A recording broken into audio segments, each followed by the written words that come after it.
This is not a Cinderella story, but a chilling tragedy. There's no glass slipper, no prince to save the day, and no magic to bring hope. What remains is the cruelty of a stepmother, which led to the agonizing death of an 11-year-old girl who was starved until her body gave out. In 2015, Imani Moss was sentenced to life in prison without parole for his role in the death of his daughter, Imani Moss. However, the tragedy didn't end there. In April 2019, his wife Tiffany Moss faced trial for her role in Imani's death, accused of starving the girl over 2 horrific weeks. Imani's misfortune began when her biological mother, battling addiction, relinquished custody of her. The court granted custody to her father, Imani Moss, in hopes of giving Imani a safer and more stable life. But instead, it marked the start of a dark and painful chapter. By 2004, when Imani was just 1 year old, her father was already convicted of domestic violence for assaulting her mother in front of her. This was only the beginning. After marrying Tiffany Moss, a school teacher, Imani unknowingly invited a nightmare into Imani's life. In 2010, 6-year-old Imani confided in a school counselor about her fear of going home after receiving poor grades. Her fear was justified. When the counselor checked her, they discovered bruises and severe injuries covering her body, evidence of the abuse she suffered. Tiffany Moss was arrested and charged with first-degree child cruelty. Despite the overwhelming evidence, she avoided prison time and was sentenced to 5 years of probation under Georgia's first offender program. This leniency sent Imani back to the hands of her abuser. Imani was temporarily placed with her grandmother, a 6-month period of peace and recovery. During this time, her grades improved and she regained a sense of normalcy. But in late 2010, she was returned to her father and stepmother, reigniting the nightmare. In 2012, Imani tried to escape her abusive home twice. The first time, she fled to an apartment complex office and told staff that her stepmother tied her up with a belt and forced her into freezing showers. But when police investigated, Tiffany denied everything and Imani was sent back home. The second time, Imani was found sleeping in bushes near her home. She begged authorities for help, recounting the abuse she endured. But once again, her cries for help were ignored, and she was returned to her abusers. By 2013, Imani's condition had deteriorated severely. The Mosses withdrew her from school, claiming they would homeschool her. In reality, it was a ploy to hide her malnourishment and isolation. Neighbors only saw Tiffany's biological children. Imani remained out of sight. In May 2013, during a family gathering, Imani's grandmother was horrified to see the child so emaciated that her bones protruded. Her once long hair had been chopped off. When she confronted Tiffany, the response was cold and callous. "If you act ugly, you should look ugly." During the summer of 2013, Tiffany and Imani Moss systematically starved Imani, locking her away and denying her food.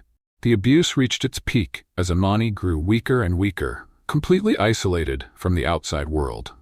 By October 2013, Imani's health had completely collapsed. On October 24th, her father returned home to find Tiffany in a panic, saying, "Something is wrong with Imani." He discovered his daughter convulsing in the bathroom, her body shutting down after weeks of starvation. Instead of seeking medical help, Tiffany and Imani chose to cover up her death. Tiffany even sent text messages and photos pretending everything was fine. But by the time Imani was taken to the hospital, it was already too late to save her life. Imani was in critical condition, lying on the bathroom floor and convulsing. Her father, Imani Moss, wanted to call 911, but Tiffany Moss, the cruel stepmother, stopped him. She feared that involving the authorities would lead to her arrest and losing custody of her 2 biological children. For the next 4 days, Imani was left on a cold mattress, her body growing weaker by the hour. Although Imani tried feeding her baby formula with a spoon, her condition was far too deteriorated to recover.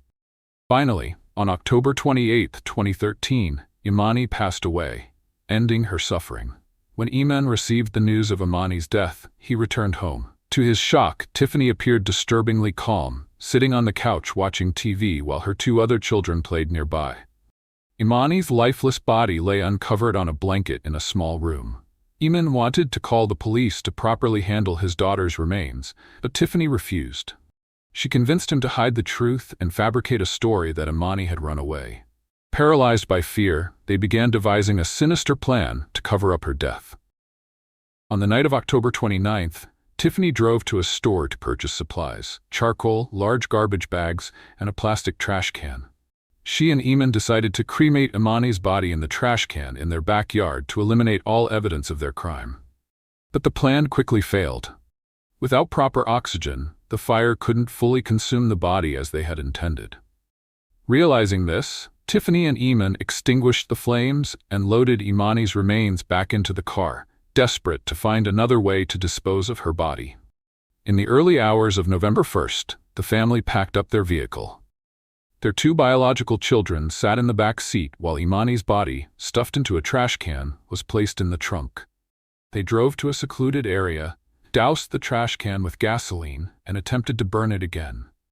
Flames erupted, but once again, the plan failed. Imani's body remained intact. In desperation, the cruel couple decided to return home with the trash can and their horrifying secret, continuing to live their lives as if nothing had happened. Tiffany and Imani's actions were not just cruel, but disturbingly cold-hearted. While Imani's lifeless body was hidden in their home, they carried on with their daily routines, as if nothing had changed. The final days of her life were filled with pain, neglect, and unimaginable indifference. After failing to dispose of Imani's body, Tiffany suggested that Imani bury it in a remote location. However, panicked and disoriented, they brought the body back to their apartment, where their children were sound asleep in the back seat. That night, Imani couldn't sleep. Tormented by guilt and fear, he brought Imani's body with him to his morning shift, parking his car with her remains in the trunk. It was a desperate and haunting act of a man who had lost all sense of direction. During his shift, Imani confessed to a friend about what he and Tiffany had done to Imani. The friend urged him to contact the police immediately. It wasn't until after his second shift that Imani finally gathered the courage to return home and confront the situation. At home, Imani tried to convince Tiffany that they needed to call the police. In a panic, Tiffany quickly packed up their belongings, took her 2 biological children, and fled with the trash can containing Imani's body, heading to her mother's house. In desperation, Imani finally called 911 and confessed to the crime. He admitted that he had even considered taking his own life due to the overwhelming guilt.